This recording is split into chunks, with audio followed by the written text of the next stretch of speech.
안녕하세요. 한국외국어대학교 러시아연구소 황성우 교수입니다. 이번 시간에는요, 끊임없이 외침을 받았던 러시아의 역사, 천년 러시아 역사에 대해서 공부하도록 하겠습니다.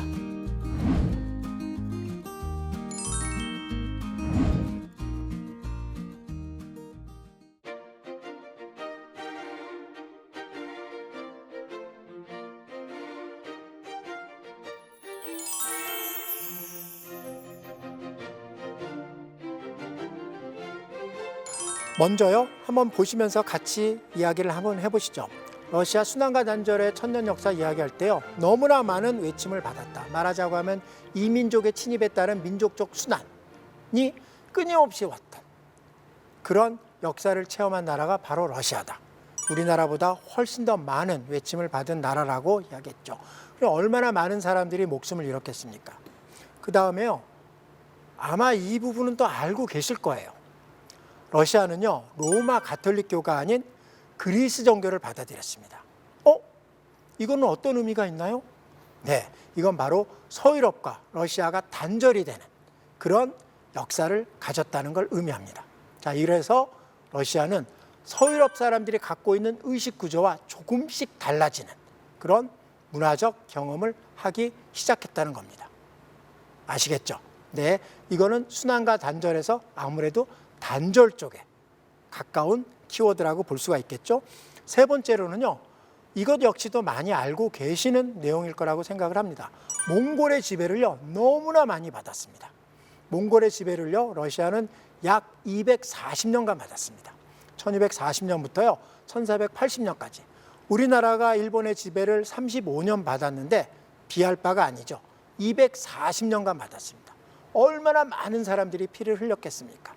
그리고 몽골의 지배를 받는 동안, 그렇죠, 서유럽의 역사와 단절이 되는 그런 경험을 또 러시아는 갖게 되는 것입니다. 네 번째는요, 류릭 왕조의 단절과 또 혼란의 시기라고 하는 또 순환과 단절의 역사를 겪었습니다. 류릭 왕조? 그렇죠, 첫 시간에 제가 말씀드렸죠.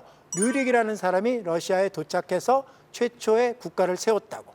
그 류릭의 후손들이 세운 나라가 16세기 말엽까지 유지가 됩니다. 그리고 잠시 혼란의 시기를 겪은 후에 아마도 여러분들이 너무나 잘 알고 있는 로마노프 왕조가 시작이 됩니다. 러시아 왕조에는요, 두 왕조밖에 없어요. 류릭 왕조와 로마노프 왕조. 그래서 그 둘 사이에는 혼란의 시기가 있어서요, 약 15년 정도는 또 외세의 지배를 받는 그런 경험을 하게 됩니다. 폴란드의 지배를 받기도 했고요. 그런 시기에 러시아는 얼마나 힘들었을까요? 역시 순환과 단절의 키워드로 설명할 수 있는 러시아 역사의 한 부분이라고 말씀드릴 수 있습니다. 또 다섯 번째는요, 이 사람에 대해서는 많이 알고 계실 거예요. 바로 피터 대제, 표트르 대제입니다. 러시아 말로는 이제 표트르 대제라고 하는데요, 피터 대제라고 많이 알고 계실 거예요. 17세기 말엽에서 18세기 초까지 러시아를 통치한 지도자인데요, 짜르로 등극을 했다가 최초의 황제가 됐던 인물입니다. 이 사람은요, 러시아를 말하자면 머리끝서부터 발끝까지 완전히 바꾸고자 했던 사람입니다. 그래서 러시아를 어떻게 보면 강대국의 반열에 올라서게 한 그런 인물이죠. 그래서 러시아 역사에서 굉장히 중요한 인물로 평가받고 있는 사람입니다. 혹자들은요, 러시아 역사를 혹여 반으로 나눈다면 뾰트르 이전과 이후로 나눌 수 있다라고까지 말하기도 합니다. 그런데 이 사람의 평가도 다를 수가 있습니다. 어떤 면에서 다를 수 있느냐? 분명히 러시아를 강대국 반열에 올린 성과가 있음에도 불구하고 그가 추진했었던 서유럽화 정책이 결국에는 러시아 혁명을 불러일으킨 것이다. 왜? 귀족과 일반민들의 사회적 양극화가 심해지면서 지식인들이 움직이 러시아 혁명으로 연결되는, 그래서 피터 대제의 서유럽화 정책 혹은 피터 대제의 시기를요, 순환과 단절의 러시아의 키워드 속에 집어넣기도 합니다. 네. 여섯 번째로는요, 나폴레옹과 히틀러의 침입 이야기를 할 수가 있습니다. 나폴레옹 히틀러 침입, 이 이야기도 많이 들어보셨을 거예요. 어떤 측면에서 말씀드릴 수 있냐면요, 자, 나폴레옹이 러시아를 공격했다. 많이 들어보셨죠? 19세기의 일입니다. 1812년에서 15년 사이의 이야기인데요. 흔히 나폴레옹 전쟁이라고 이야기하죠. 러시아에서는 다르게 표현합니다만 책에 따르면 60만 대군이 몰려와서 러시아를 공격했다 이렇게 이야기를 합니다.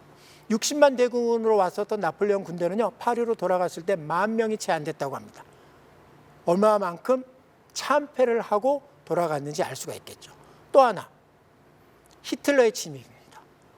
이것도 알고 계시죠? 제2차 세계대전 중에 39년 9월 달에 시작된 제2차 세계대전 유럽 전선에서 41년 6월 달에 독일이 소련을 침공하면서 독소 전쟁이 시작됐습니다. 그래서 히틀러가 러시아를 공격했죠. 당시 소련이었습니다. 그때 어마어마한 사람들이 또 목숨을 잃습니다. 사람이 많이 죽었다라는 것을 제가 이야기하려는 건 아닙니다. 것이 아니라 이 전쟁을 통해서 러시아 사람들은 하나가 됐다라는 것. 그래서 러시아 사람들이 이 전쟁을 다르게 부르고 있습니다. 나폴레옹이 침략한 전쟁을 조국전쟁이라고 표현을 하고요. 히틀러가 침략한 전쟁을 대조국전쟁이라고 이야기하고 있습니다.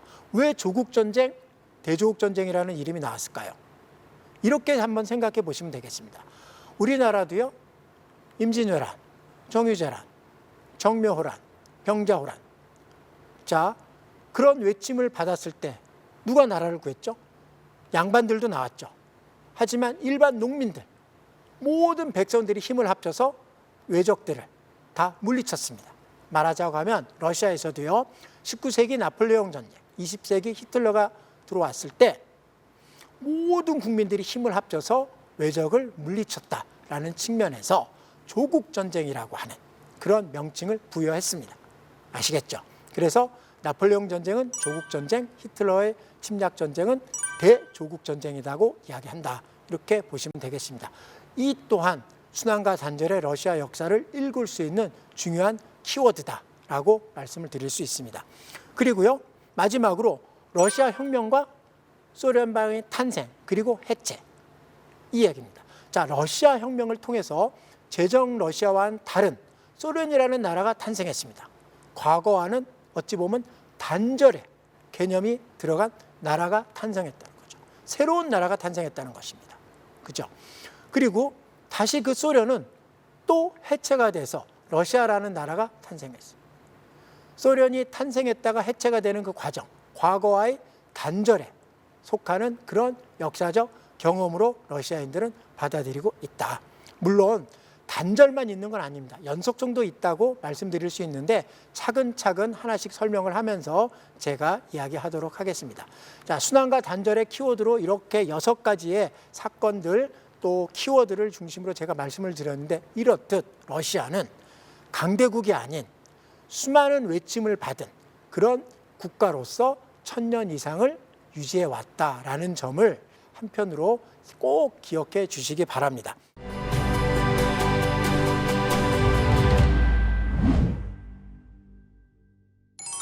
이렇게 순환과 단절의 역사를 갖고 있는 러시아가 그럼 지금까지 올 수 있었던 그 연속적인 힘은 무엇일까? 라는 점에 대해서 잠깐 말씀드리면요, 이렇게 한번 또 설명이 가능할 것 같아요. 러시아 사람들은요, 물론 한편에서는 기독교가 아닌, 즉 말하자면 로마 가톨릭 쪽이 아닌 그리스 종교를 받아들였기 때문에 너희들이 정통이 아니다라고 말할 수 있지만, 러시아 사람들은 다르게 생각합니다. 그들이 정통이다, 오소독스, 정교 신앙을 가지고 있다라고 스스로 생각하고 있습니다. 그래서 자신들이야말로 기독교의 종주국으로서 동쪽, 서쪽을 아우르는 정통 국가다, 이렇게 이야기를 합니다. 그래서 모스크바가 제3로마다라는 이야기도 나오고 있고요. 될까요? 그런 자부심이 대단하다는 겁니다. 자, 앞서 잠깐 이야기했지만 몽골의 지배를 240년간 받았다고 했습니다. 어마어마한 기간이죠. 그렇죠? 자, 그랬을 때 러시아 사람들은 어떻게 설명을 하느냐? 물론 본인들이 신앙심이 부족했기 때문에 몽골의 침략을 받았다고 이야기합니다. 더더욱 몽골의 두 번째 침략을 받았을 때 랴잔이라고 하는 도시는요, 남녀노소, 어린아이 할 것 없이 모든 사람들이 한 명도 살아남지 않고 다 목숨을 잃었어요. 그것을 러시아 사람들은 천벌이라고 생각을 했습니다. 왜? 신앙심이 부족했기 때문에 하늘이 내려주신 천벌이다, 이렇게 생각을 했는데 사실은 그건 아니죠. 그렇게 생각했다는 것이죠. 자, 그 몽골의 침략을 받고 지배를 240년간 받았는데 그 240년간 받은 동안에 서유럽은 그렇죠. 몽골의 피해를 받지 않았어요. 그래서 러시아 사람들이 세상을 3번 구했는데 그 중에 한 번이 바로 몽골의 침략으로부터 우리가 몸으로 막았기 때문에 세상을 구할 수 있었다라고 설명을 하는 겁니다. 물론 작게 보면 유럽을 구한 거나 마찬가지죠. 또 두 번째, 앞서 얘기했었던 19세기 초반에 나폴레옹이 러시아를 들어왔을 때 러시아 사람들은 세상을 또 구했다. 왜? 나폴레옹을 패퇴시켰으니까. 나폴레옹을 물리친 나라가 바로 러시아지 않습니까? 그래서 러시아는 프랑스로부터 세상을 구했다. 나폴레옹으로부터 세상을 구했다. 유럽을 구했다라고 이야기하는 겁니다. 그에 대한 자긍심, 긍지 대단한 것이죠. 세 번째는 그렇죠. 히틀러로부터, 즉 히틀러 파시스트의 침략으로부터 세상을 구했다. 유럽을 구했다. 이렇게 이야기하고 있습니다. 됐을까요? 자, 이런 자긍심, 자부심, 이것이 러시아를 순환과 단절로부터도 극복하고 1000년이 넘게 이어올 수 있게 만드는 힘이다라고 말씀드릴 수 있습니다. 그러면서 한 가지 제가 좀 더 이야기 드리거는요. 러시아 사람은 그렇게 자부심을 갖고 있음에도 불구하고 한편으로는 서유럽에 대해서 굉장한 열등심을 또 갖고 있습니다. 그래서 컴플렉스, 열등의식을 갖고 있는 러시아와 자부심을 갖고 있는 러시아 사이에서 항상 러시아는 갈등 속에 여러 가지 실험을 해왔다라고 감히 말씀드릴 수 있고요. 그 실험과 관련해서는 제가 마지막에 다시 한번 설명드리도록 하겠습니다. 순환과 단절의 역사와 관련해 조금 더 설명을 좀 드리자면 앞서 동유럽 평원, 러시아 평원이 러시아 역사의 무대가 된 공간이다. 우리나라 남한 기준으로 한 40배 정도 되는 그 공간이다라고 말씀을 드렸는데 그렇게 그 넓은 공간에 자연적인 경계선이 없다 보니 수많은 외침을 받았다고 했습니다. 자, 그러면 외침을 받으면서 러시아 사람들 마음속에는 어떤 의식이 생겼을까요? 맞습니다. 대외 혐오증이라고 하는 제노포비아라고 하는 외부인들을 좀 두려워하는 그런 의식이 생기게 된 것이죠. 물론 이 의식은 스탈린 시기에 통제된 사회에서 더욱더 확산됐다라고 볼 수가 있는데요. 어찌됐든 러시아 사람들은 대외적으로 외부인의 침략을 또는 외부인의 낯선 외부인의 등장을 좀 무서워하는 그런 경향을 보이기도 했었다. 그래서요, 이런 얘기를 자주 합니다. 러시아는 워낙 땅덩어리가 넓은 나라예요. 자신들을 지켜줄 주변의 자연적인 경계선이 없었기 때문에 지도자가 만약에 등장을 한다면 막강한 권력을 갖고 있는 전제적 지도자, 즉 전제 권력을 갖고 있는 그런 통치자가 있어야만 러시아가 제대로 유지가 될 수 있다라고 말하는 사람들이 자주 등장하게 됩니다. 지금의 푸틴 대통령도 러시아의 짜르로 설명을 하면서 과거와 같은 그런 전제적 권력을 갖고 있는 지도자다라고 이야기하는 경우도 왕왕 있기도 합니다.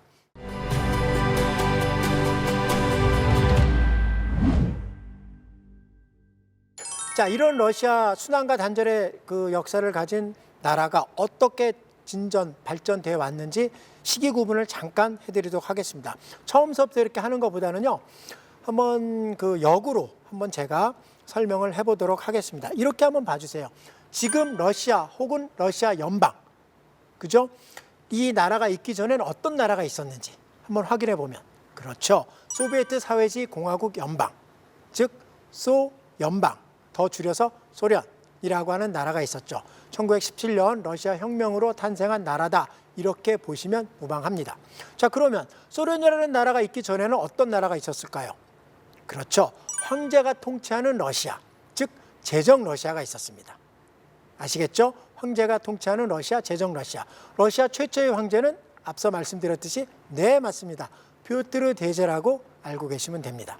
자, 그 이전에는 차르라고 하는 혹은 짜르라고도 하죠. 차르라고 하는 지도자가 등장하고 있었죠. 자, 그럼 제정 러시아 이전에는 어떤 나라였을까요? 네, 모스크바를 중심으로 하는 모스크바 공국 혹은 모스크바 국, 뭐 이렇게 표현도 하는데요. 그런 나라가 있었습니다. 모스크바 국, 모스크바 공국 이렇게 표현되는 나라가 있었죠. 그 나라 이전에는 어떤 나라가 있었을까요? 맞습니다. 바로 우리가 앞서 계속해서 이야기했었던 240년간 러시아를 지배했었던 몽골의 지배 시기가 있었습니다. 240년간 지배한. 몽골의 지배 시기. 그러면 몽골의 지배 시기를 극복하고 새롭게 탄생한 국가가 바로 모스크바 공국 혹은 모스크바 국이라고 할 수 있나요? 네, 맞습니다. 그렇게 생각하시면 됩니다. 자, 그러면 몽골의 지배를 받기 이전에는 어떤 나라가 있었을까요? 그렇죠. 한번 또 들어보셨을 겁니다. 키예프 루시, 편하게 이야기하자면 키예프 러시아라는 나라가 있었습니다. 혹은 키예프 공국이라고도 이야기하는데요. 그렇죠? 그 나라가 9세기 말엽에 탄생을 했는데요. 자, 키예프 얘기는 제가 다시 한번 추가로 잠깐 이야기하고요. 그 9세기 말엽서부터 지금까지 대략 이렇게 즉 키예프 루시, 그 다음에 몽골의 지배를 받고 다시 모스크바 국이 됐다가 로마노프 왕조와 제정 러시아 시기를 거쳐서 소련방이 됐다가 지금의 러시아가 됐다. 이렇게 생각해 주시면 되겠습니다. 그리 많은 역사가 진행된 것이 아니기 때문에 여러분들은 쉽게 이해할 수 있을 거라 생각하고요. 한 가지만 제가 말씀을 드리고 오늘 시간을 마감할까 하는데요. 교수님, 키예프 루시요? 지난 시간에 노브고로드라고 말씀을 하셨는데 키예프 루시와 노브고로드는 어떤 관계인가요? 좀 이상합니다. 좀 설명 좀 해주세요. 라고 궁금해하실 것 같아서 제가 미리 말씀을 드릴게요. 키예프 루시는 노브고로드 국가가 만들어진 이후에 약 20년 후에 만들어진 국가 연합체다. 도시국가의 연합체다. 지역국가의 연합체다. 이렇게 말씀드릴 수가 있습니다. 말하자면요. 노브고로드 이후에 두 번째 통치자였던 올레그라고 하는 러시아의 공우가 키예프에 도착한 다음에 그 키예프의 전략적 우월성, 저 전략적 또 위치를 정확하게 파악을 하고 이 도시야말로 러시아의 중심지가 될 충분한 가치가 있다라고 생각을 한 겁니다. 그래서 아주 유명한 말을 합니다. 뭐라고 이야기를 하냐면요. 키예프야말로 러시아 모든 도시들의 어머니와 같은 곳이다. 이렇게 설명을 합니다. 그래서 항상 키예프를 어머니, 여성성 이렇게 묘사하는 경우도 있는데요.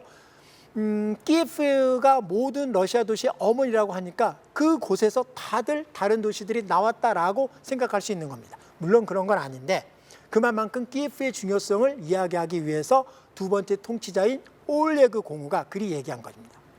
그래서 882년부터는 키예프가 중심이 되는 러시아 역사가 시작이 되는 것이죠. 우리는 그 나라를 키예프 루시 또는 키예프 러시아, 키예프 공국 이렇게 설명을 하는 겁니다. 아시겠나요? 네, 이렇게 제가 키예프의 관계, 노브고로드의 관계를 좀 설명을 하고요. 한 가지만 덧붙인다고 하면 그러면 지금 키예프가 우크라이나의 수도이기 때문에 키예프 루시는 우크라이나 국가인가요?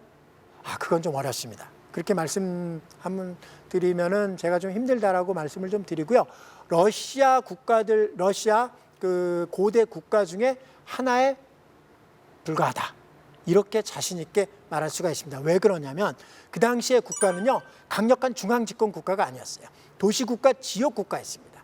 그래서 어느 국가가 힘이 셀 때는 그 국가가 중심이 좀 되고 또 다른 새로운 도시의 혹은 지역의 힘이 좀 부강해질 때는 그 도시가 중심이 되는 그런 모습을 띈 국가였습니다.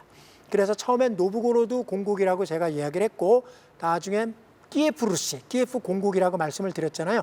888년 이후에는 키예프가 제일 맏형 노릇을 하는 그런 도시였기 때문에, 지역이었기 때문에 키예프 루시가 이어졌던 것이다. 12세기 한 후반쯤 돼서는 또 다른 도시, 수즈달이라고 하는 도시, 블라지미르 수즈달이라고 하는 도시가 러시아의 또 중심이 되기도 했다. 이렇게 말씀을 드리면서 키예프는 과거 러시아 중심지 중에 하나다. 이렇게 보시면 될 것 같아요. 비록 이제 지금 우크라이나 땅에 있긴 하지만 그 점만 여러분들이 기억을 해주시면 되고요. 요 도표를 요 지도를 한번 좀 보시면 어떨까 싶은데 자, 연결이 되어 있는 모습 있잖아요. 그죠? 사진 속에 이제 다 나오지 않습니까? 그 모습을 한번 보세요. 우측 상단에 발대에서부터 시작해서요. 이렇게 그림으로 이렇게 딱 따라서 내려오면 흑해까지 연결이 되는 교역로가 있습니다. 글자는 러시아어니까 신경 쓰지 마시고요. 지도만 보고 화살표만 이렇게 한번 봐주세요. 그러면 발대에서부터 흑해까지 발대에서부터 흑해까지 연결이 되어 있고 그 무역로를 통해서 러시아 사람들이 무역을 했다. 그리고 흑해를 거쳐서 콘스탄티노플, 지금의 이스탄불까지 교역을 했다. 이렇게 생각을 하시면 될 겁니다. 그죠? 그리고 이 교역로는요. 남북으로 되어 있는 교역로잖아요. 동서로 된 교역로 중에 굉장히 유명한 교역로는 그렇죠, 실크로드. 실크로드가 동서로 이루어진 교역로라고 하면은 발트에서부터 흑해까지 연결되는 교역로는 남북으로 이어진 당시 유럽의 최대 무역로 중에 하나였었다. 그래서 이 무역로의 힘이 셀 때, 경제적 가치가 높을 때는 러시아 국가의 힘이 셌고요. 이 가치가 좀 떨어졌을 때, 힘이 약해졌을 때는 상대적으로 키예프의 루시의 힘, 러시아 국가의 힘이 약해졌다. 이렇게 보시면 되겠습니다. 자, 이렇듯 오늘은 순환과 단절의 천년 역사라는 키워드를 가지고 러시아 역사를 전체적으로 한번 살펴봤습니다. 수고하셨습니다.